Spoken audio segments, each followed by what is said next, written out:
The morning air in Willow Creek was cold and sharp, the kind of chill that made people hurry to their destinations with their collars turned up and their hands buried deep in their pockets. The town itself was quiet, as it usually was at this hour. A few early risers shuffled along the frost-covered sidewalks, heading to work or stopping by the diner for a cup of coffee before starting their day. But on this particular morning, something unusual happened, something no one could have predicted. It began with a soft glow in the sky. At first, most people thought it was just the sun rising behind the trees, but then they noticed it wasn't moving like sunlight should. The glow hovered over the edge of the forest, pulsing faintly, almost like it was alive. Curiosity drew a small crowd, including William, a farmer who had been out checking his fields, and Clara, a schoolteacher walking to her classroom. They joined others gathered near the tree line, all staring up at the strange light. Then, without warning, the glow descended. It moved slowly, gracefully, until it touched down in a clearing just beyond the trees. For a moment, everything was silent. Even the birds seemed to stop chirping. Then, from within the fading light, a figure emerged. She was unlike anything anyone in Willow Creek had ever seen. Her skin shimmered faintly, catching the weak winter sunlight in a way that made her look otherworldly. She was thin, almost frail, with long limbs and delicate features. Her hair fell in silvery waves around her shoulders, and her eyes glowed softly, a pale blue that seemed to hold both fear and sadness. She wore a simple garment that looked more like woven light than fabric, and she carried nothing, not even shoes on her bare feet. The townsfolk took a collective step backward, unsure of what to do.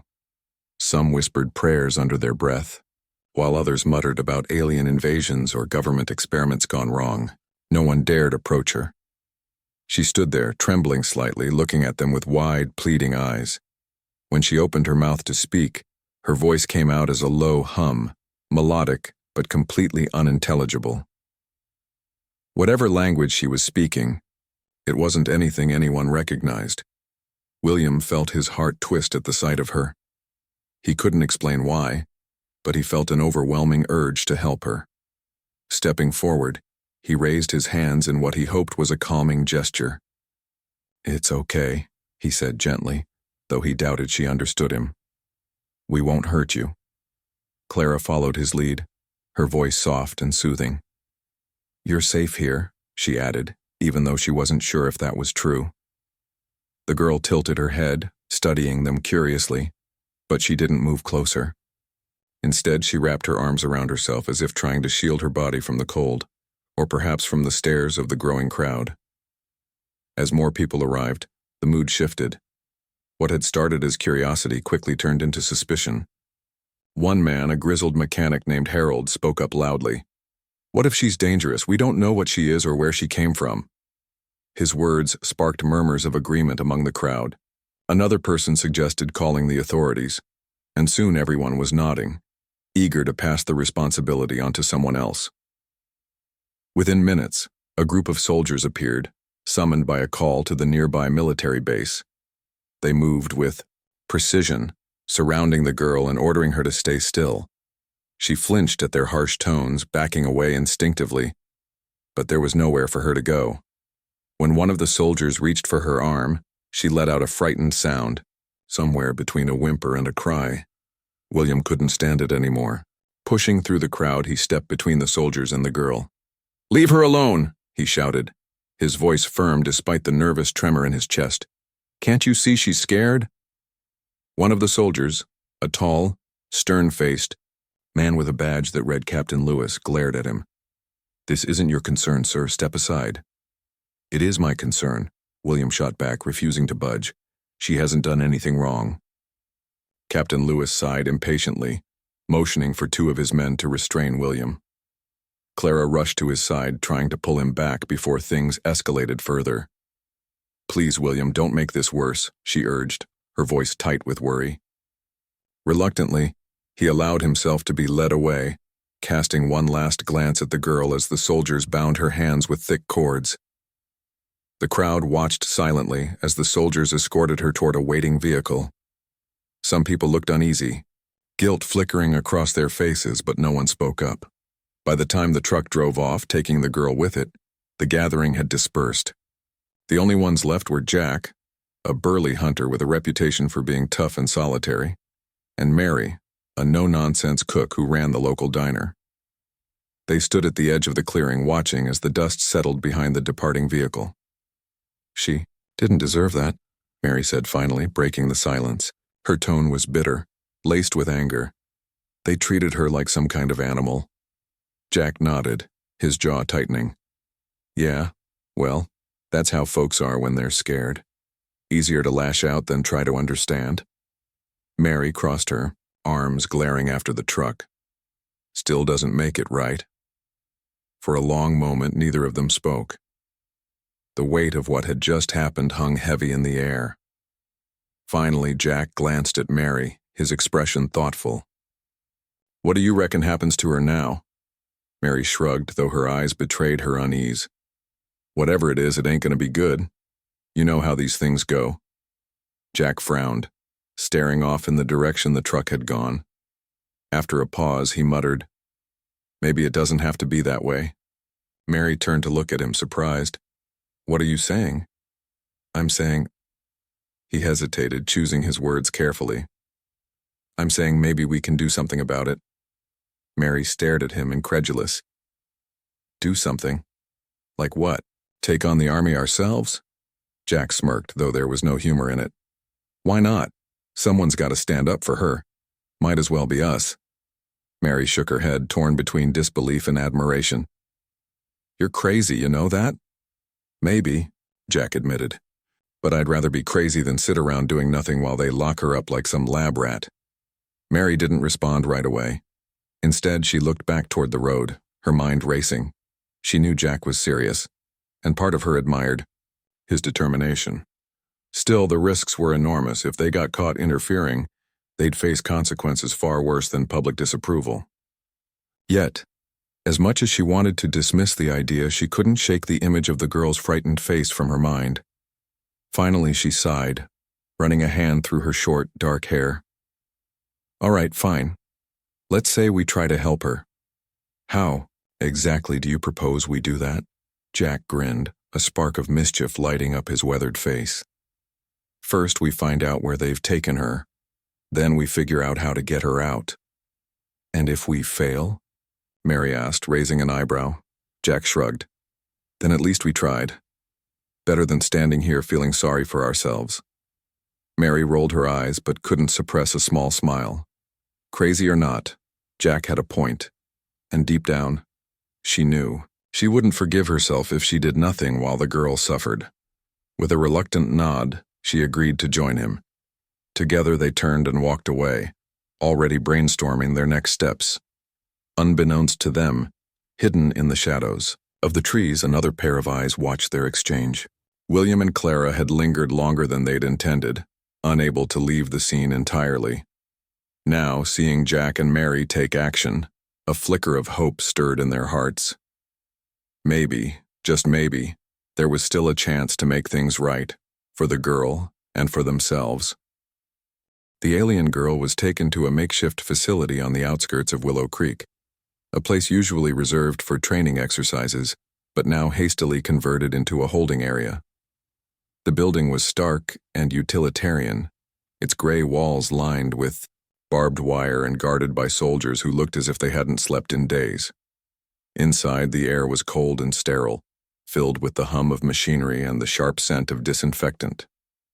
It wasn't meant to house a frightened, otherworldly creature. It was meant to contain her. When she arrived, the girl was led into a small, windowless room. Her hands were still bound, though she didn't struggle anymore. She simply stood, there, her glowing blue eyes darting around the space as if searching for some sign of escape or kindness. But there was none. The soldiers treated her like a dangerous animal, their movements stiff and deliberate, their faces unreadable behind their helmets. One of them barked orders at her in English, his voice harsh and impatient, but she only stared back, uncomprehending. Clara and William visited the facility later that day, hoping to see her. They had debated whether it was wise to go, knowing full well they might be turned away, or worse, questioned about their intentions. But neither could shake the image of her trembling form from their minds. Clara convinced herself that even a brief visit would be better than doing nothing at all. "She's alone," Clara had said to William as they drove toward the facility.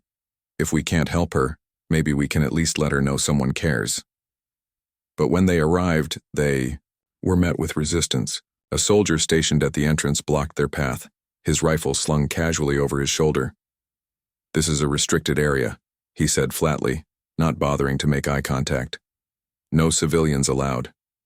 William stepped forward, his voice steady, despite the knot of frustration tightening in his chest. "We just want to see her to make sure she's okay." The soldier smirked, shaking his head. "Not happening. Orders are orders." Clara tried next, her tone softer but no less determined. "Please, she's scared. She doesn't understand. What's going on? We only want to help." The soldier's expression didn't change. "Look, lady, I don't care what you want. You're not getting in. End of discussion." Defeated, William and Clara exchanged a glance before turning away. As they walked back to William's truck, the weight of their failure settled heavily on their shoulders. They had come here hoping to offer comfort, but instead, they had been reminded of how powerless they truly were. The girl was trapped, surrounded by people who saw her as a threat rather than a person, and there was nothing they could do about it. Meanwhile, news of the alien girl spread like wildfire. Reporters descended upon Willow Creek, setting up cameras and microphones outside the facility and peppering locals with questions. The townsfolk, once united in their fear and suspicion, now found themselves divided. Some argued that the girl posed an unknown danger and should be studied carefully, or eliminated entirely. Others believed she deserved compassion, though few were brave enough to say so publicly. The debate raged on television screens and in newspapers across the country, turning the small, quiet town into the center of national attention. Amidst the chaos, Jack and Mary began laying the groundwork for their plan. They spent hours discussing every detail, weighing the risks and considering alternatives. Jack had always been a man of action, quick to act and slow to second-guess himself. Mary, on the other hand, preferred to think things through, analyzing each step before committing. Their differences made them an unlikely pair, but they balanced each other out in ways neither had anticipated. Their first task was gathering information. Jack used his knowledge of the woods to scout the perimeter of the facility, memorizing guard rotations and identifying weak points in the fence. He moved silently, blending into the shadows, his years of hunting teaching him how to remain unseen. Meanwhile, Mary worked her connections in town, chatting casually with patrons at the diner and listening closely to any rumors or tidbits of useful information. Between the two of them, they pieced together a rough layout of the facility and a schedule of when the guards changed shifts. One evening, after another long day of planning, they sat together in Mary's dimly lit kitchen. The table between them was cluttered with maps, notes, and half-empty coffee mugs. Outside, the wind rattled the windows, carrying with it the promise of snow. Jack leaned back in his chair, rubbing his temples as if trying to massage away the tension building there. "This is gonna work," he said finally, breaking the silence. His voice was low but firm, betraying none of the doubts swirling in his mind. Mary raised an eyebrow, leaning forward to rest her elbows on the table. "You sound awfully sure of yourself." "I have to be," Jack replied, meeting her gaze. "If I start thinking about all the ways this could go wrong, I'll lose my nerve."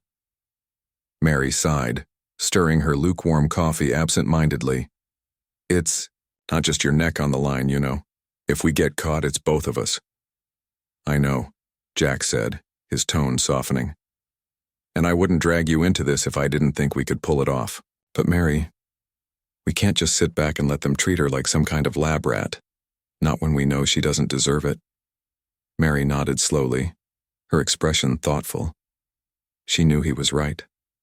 Sitting idly by while others made decisions, for the girl felt wrong, almost cowardly. Still, the enormity of what they were attempting loomed large in her mind. Breaking into a military facility wasn't something people did lightly. Not unless they had a death wish. All right, she said after a pause, setting her spoon down with a faint clink. Let's say we manage to get her out. Then what? Where does she go? What happens to her? Jack shrugged, leaning forward again. I haven't figured that part out yet, but one step at a time, yeah? First, we get her out of there. After that, we'll figure out the rest. Mary rolled her eyes but couldn't suppress a small smile. You're impossible, you know that. Yeah, Jack admitted with a grin. But you'd be bored without me. Despite the levity of their banter, the seriousness of their mission hung heavy in the air. Both knew the stakes were high, and both understood the potential consequences of failure. Yet as they continued planning late into the night, a sense of purpose settled over them, a quiet determination that pushed aside their fears and doubts. They weren't just doing this for the girl. They were doing it for themselves, too. In a world that often seemed cruel and indifferent, they wanted to prove that compassion still mattered. As the days passed, Jack and Mary finalized their preparations. Jack gathered tools from his workshop, wire cutters, a flashlight, a coil of rope, and stashed them in a backpack.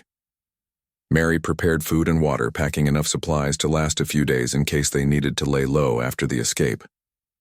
They rehearsed their roles repeatedly, going over every possible scenario until they could practically recite their parts in their sleep.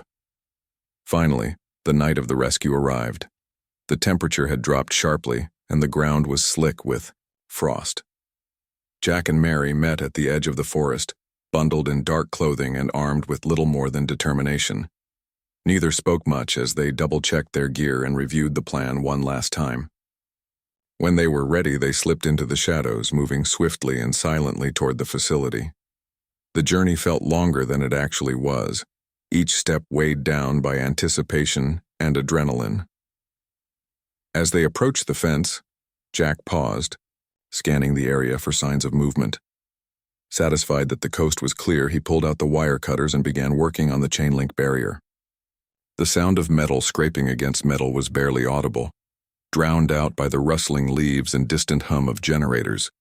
Within minutes, they had created a gap large enough to crawl through. Inside the compound, the air was tense, charged with the weight of countless possibilities. Jack led the way, his footsteps light and deliberate, while Mary followed close behind, her heart pounding in her chest. They stuck to the shadows, avoiding the pools of light cast by security lamps and ducking behind crates whenever a guard passed by. Every noise, the creak of a door, the crunch of gravel underfoot, made them freeze, holding their breath until the danger passed. Eventually, they reached the building where the girl was being held. Jack motioned for Mary to stay put while he scouted ahead, disappearing around the corner like a ghost. Moments later, he returned, nodding to signal that the coast was clear. Together, they crept inside, their senses heightened, their focus razor-sharp. The corridors were eerily quiet, the fluorescent lights casting harsh shadows on the walls. Jack consulted the map one last time before leading Mary down a narrow hallway to the room where the girl was kept. When they reached the door, Jack knelt to pick the lock, his fingers steady despite the adrenaline coursing through his veins. The mechanism clicked open with a soft sound, and he pushed the door gently inward. The girl was sitting on the floor, her knees drawn up to her chest. She looked up as the door opened, her glowing blue eyes widening in surprise. For a moment, no one moved. Then Jack stepped inside, raising his hands in a gesture of peace. "We're here to help you," he said softly, hoping she would understand even if she couldn't speak their language. The girl hesitated, her gaze flickering between Jack and Mary. Slowly, she unfolded herself and rose to her feet, her movements cautious but trusting. Mary approached her, wrapping a blanket around her thin frame and offering a reassurance. The forest was dark and cold, the kind of place where shadows seemed to stretch endlessly, and every rustle of leaves sounded like a warning. Jack and Mary moved, quickly, their breaths visible in the frosty air as they guided the alien girl deeper into the woods. The girl clung to Mary's arm, her glowing blue eyes darting nervously at every sound. Though she couldn't speak their language, her body language made it clear she understood the urgency of the situation. She followed their lead without hesitation, trusting them completely despite everything she had endured. Once they were far enough from the facility, Jack signaled for them to stop. They huddled together beneath a cluster of pine trees, their backs pressed against the rough bark as they caught their breath.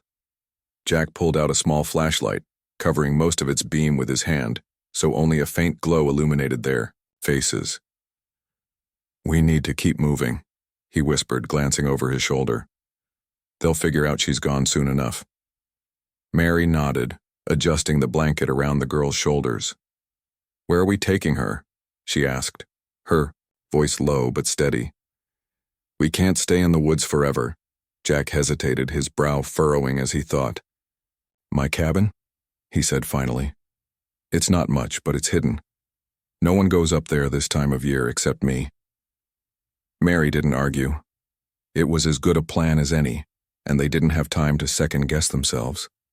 With a final glance back toward the distant lights of the facility, they set off again, weaving through the trees until the sounds of civilization faded entirely. Jack's cabin sat on the edge of a frozen lake, surrounded by dense woods that offered natural cover. It was a modest structure, built from weathered wood and patched together with years of repairs. Inside, the air was chilly but bearable, warmed slightly by the remnants of an old fire in the hearth. Jack wasted no time lighting a fresh blaze, while Mary helped the girl settle onto a worn couch near the fire. The girl curled up tightly, watching them with wide, curious eyes.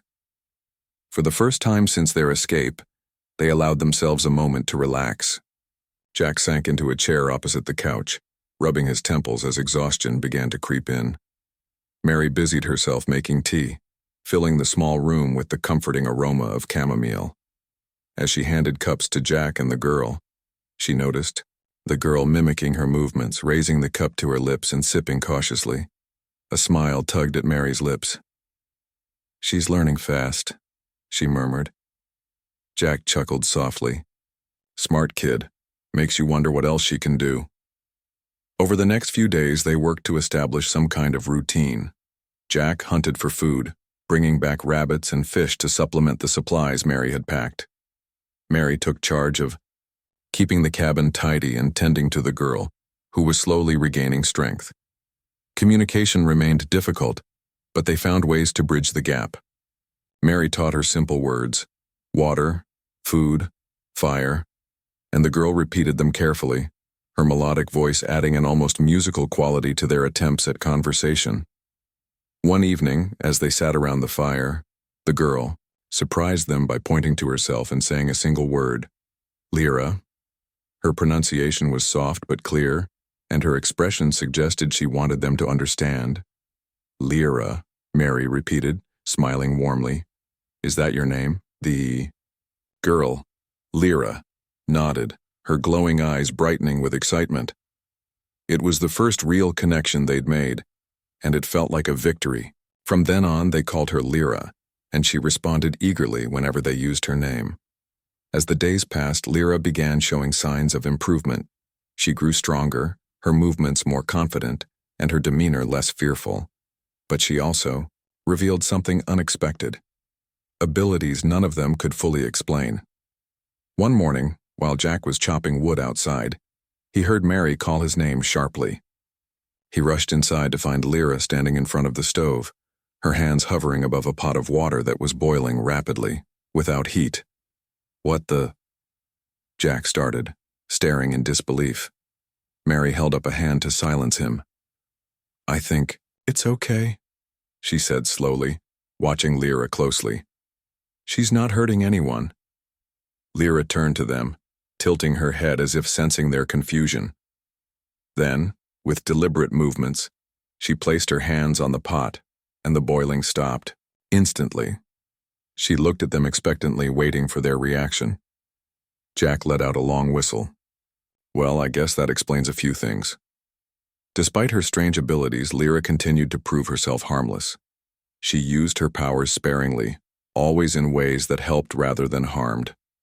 When Mary burned her hand while cooking, Lyra gently touched the injury and the pain vanished almost instantly. When Jack struggled to start a stubborn fire, Lyra waved her hand and flames leapt to life.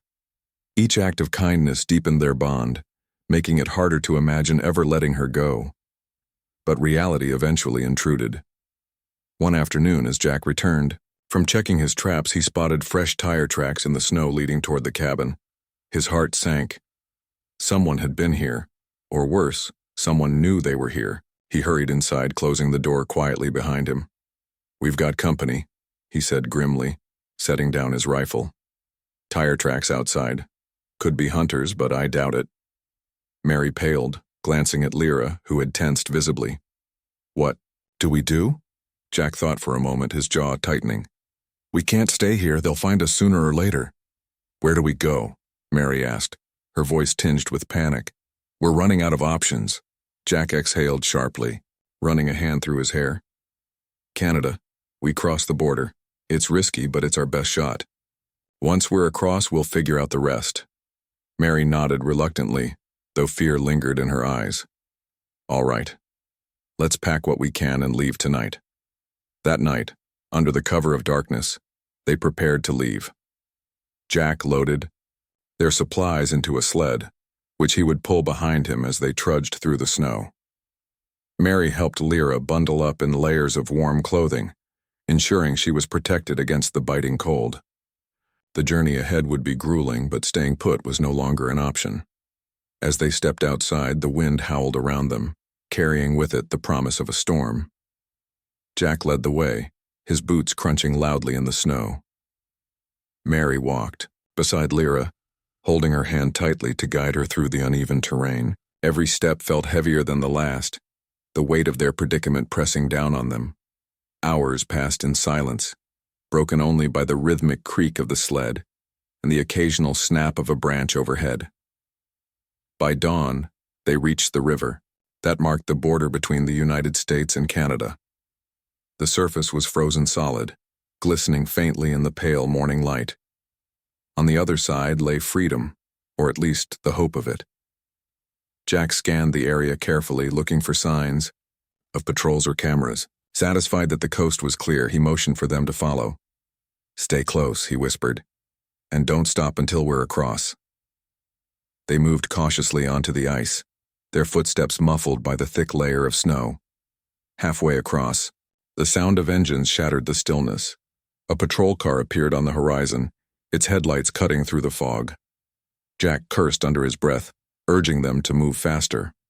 Lyra suddenly stopped, turning to face the approaching vehicle. Her eyes glowed brighter, and she raised her hands, palms outward. A burst of light erupted from her fingertips, blinding the soldiers momentarily. The car skidded to a halt, its occupants shouting in confusion. "Go!" Jack shouted, grabbing Mary's arm and pulling her forward. Lyra followed, her steps quick and sure despite the chaos. When they finally reached the Canadian side, they collapsed into the snow, gasping for breath. Behind them, the patrol car remained stalled, its occupants struggling to recover from Lyra's intervention. Jack glanced at Lyra, his expression a mix of awe and gratitude. "You saved us," he said simply. Lyra smiled faintly, her glowing eyes dimming as exhaustion overtook her. For now, they were safe. But they all knew the hardest part was yet to come. The sun was beginning to rise over the frozen Canadian landscape, casting a pale golden light across the snow-covered fields. Jack, Mary, and Lyra stood just beyond the riverbank, their breaths visible in the cold air as they caught their breath. The patrol car on the American side of the border was still stuck, its occupants shouting and waving flashlights in frustration. But for now, they were safe, on foreign soil where no one could easily follow. Jack turned to Lyra, his expression softening.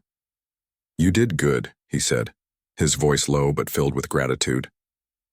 "That was, something else."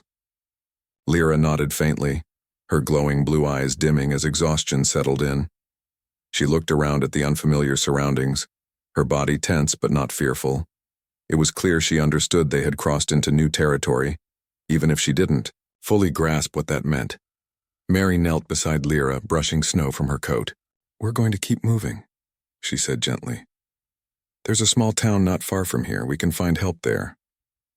Jack nodded in agreement. "Let's get off this open ground. If anyone saw us cross, we don't want to be sitting ducks.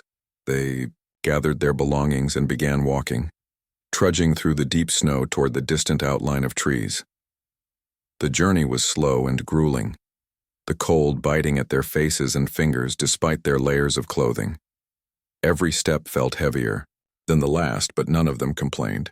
They were too focused on putting distance between themselves and the border. By midday, they reached the edge of a quiet village nestled in the shadow of towering pines. Smoke curled lazily from chimneys, and the streets were nearly empty, save for a few bundled-up figures hurrying about their business. Jack led the way, keeping his head down and his hand resting on the rifle slung over his shoulder.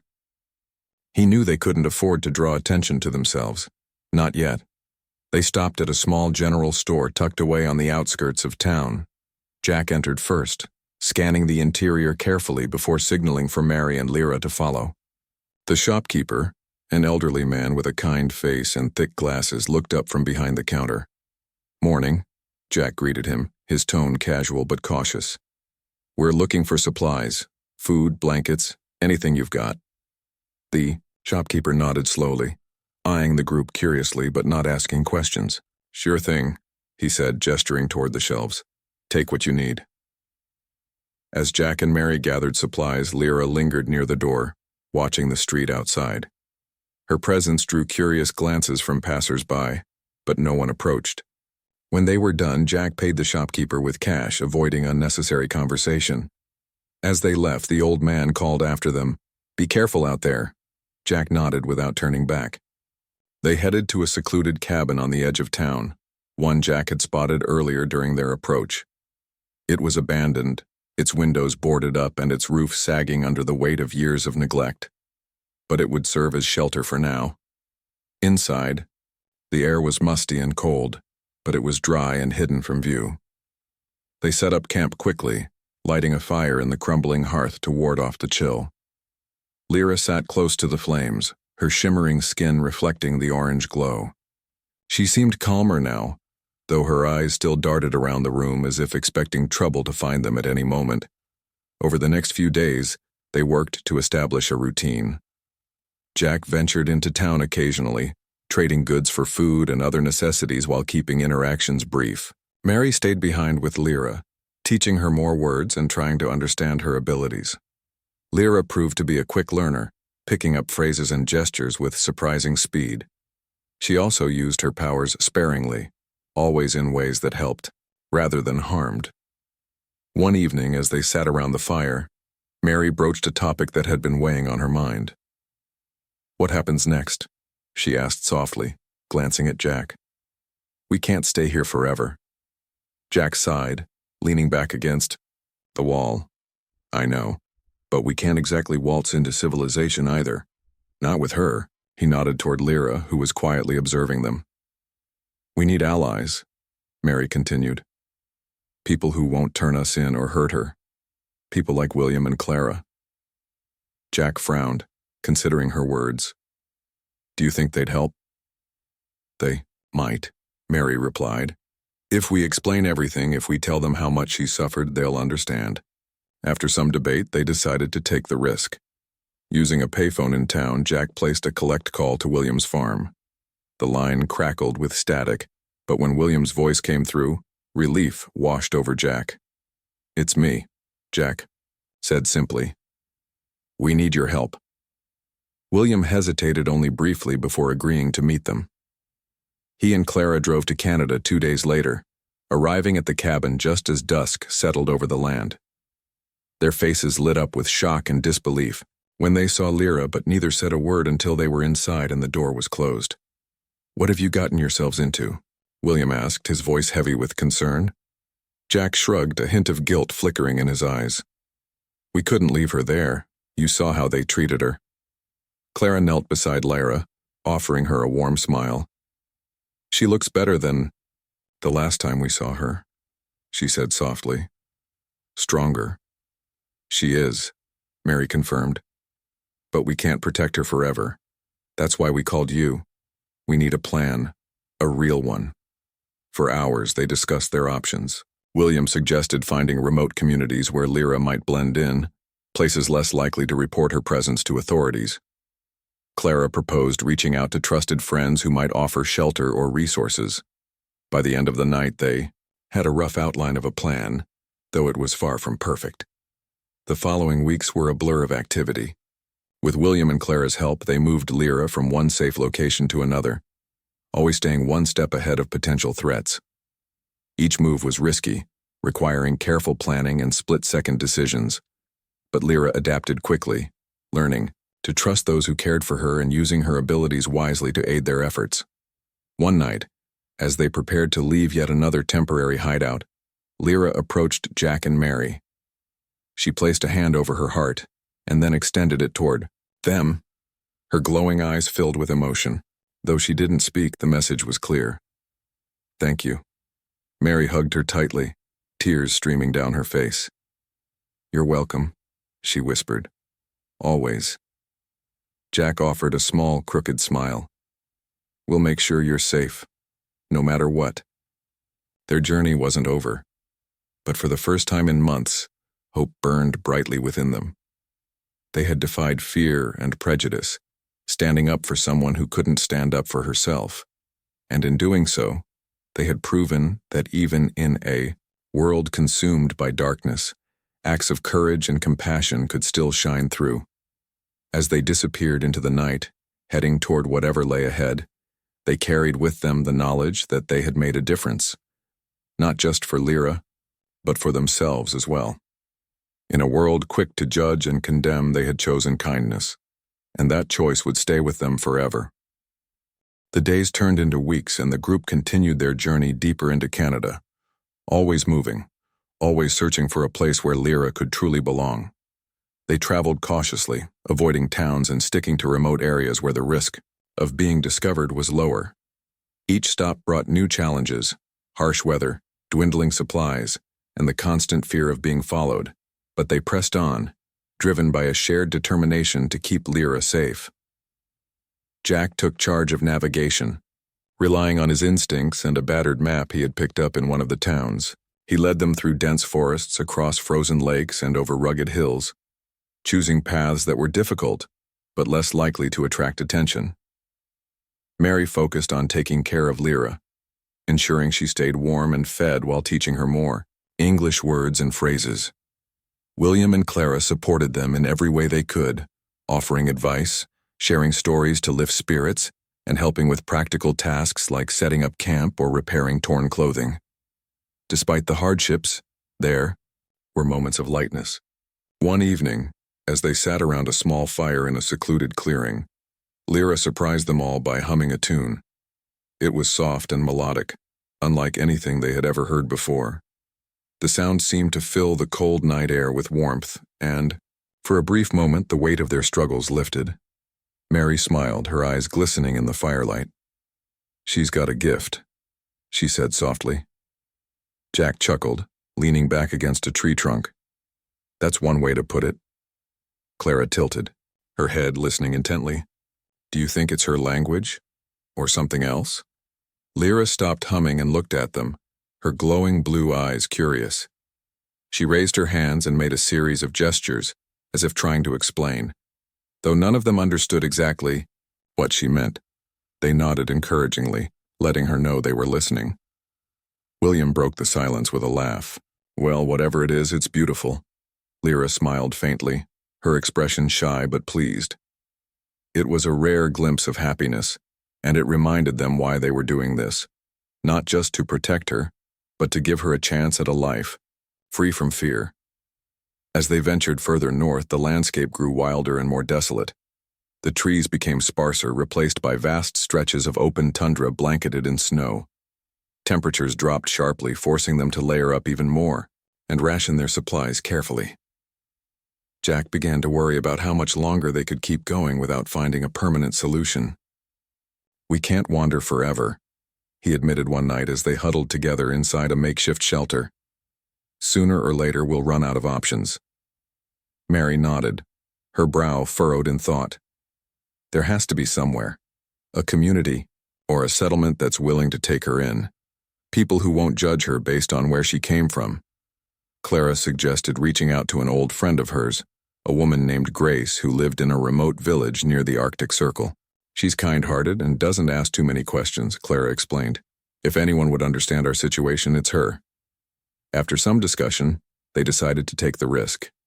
Using a borrowed satellite phone, Clara contacted Grace, explaining only that they needed help and couldn't say much over the line.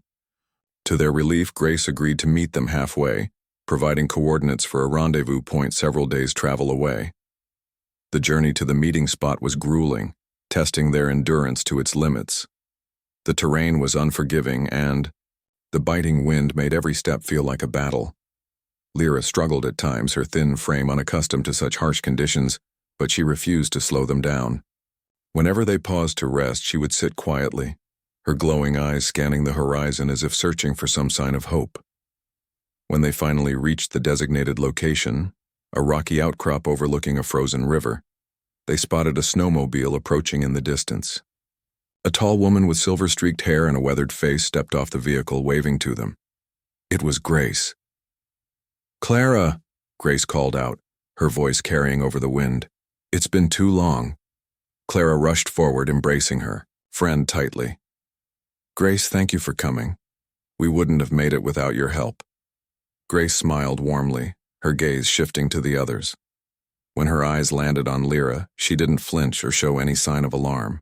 Instead, she simply nodded, as if she had expected someone extraordinary. "This must be the reason for all the secrecy," she said calmly. "Yes," William replied. "Her name is Lyra. She needs a safe place to stay." Grace studied Lyra for a moment, then extended a gloved hand. "Welcome," she said simply. "Come with me. We'll get you somewhere warm." Grace led them to her village, a cluster of sturdy wooden cabins nestled in a valley surrounded by towering mountains. The villagers were few in number, mostly hunters and trappers who lived off the land. At first, they regarded Lyra with curiosity, whispering among themselves about her shimmering skin and glowing eyes. But Grace quickly put an end to any rumors, gathering everyone in the central lodge to explain the situation. "She's not here to harm us," Grace said firmly, her voice carrying authority. "She's seeking refuge just like any of us would if the world turned its back on us. I expect you to treat her with respect." To their credit, the villagers listened. Over time, they grew accustomed to Lyra's presence, marveling at her abilities rather than fearing them. Children followed her around, fascinated by the way she could warm their hands with a touch or make frost melt with a wave of her fingers. Adults appreciated her quiet helpfulness, whether it was lighting fires during power outages or mending tools with surprising skill. For the first time since arriving on Earth, Lyra found herself surrounded by people who accepted her for who she was. She still struggled with the language barrier, but her growing vocabulary and expressive gestures allowed her to communicate effectively. More importantly, she felt safe, a feeling she hadn't known since stepping out of the glowing light that brought her to Willow Creek. As winter gave way to spring, Jack, Mary, William, and Clara prepared to leave. Their mission had been accomplished. Lyra had found a home where she belonged. Saying goodbye wasn't easy, especially for Mary, who had grown particularly close to the girl.